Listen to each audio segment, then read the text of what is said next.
ISF বলতেই নওশাদ সিদ্দিকী, এরপরেও দল লড়তে দিল না, কতটা ভারাক্রান্ত ডায়মন্ড হারবারে লড়তে না পেরে? না, আইএসএফ বলতে নওশাদ সিদ্দিকী নয়।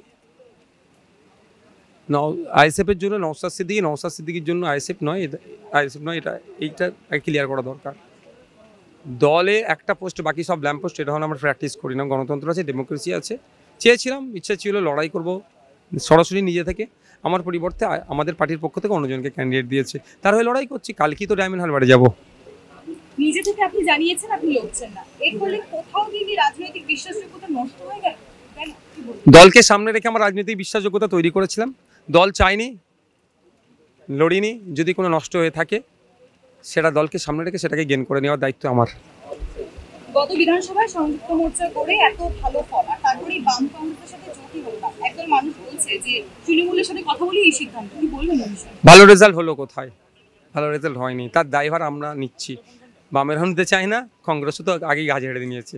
আমরা চেয়েছিলাম সহজেই এই নির্বাচনে বিজেপি এবং তৃণমূলকে পরাস্ত করব।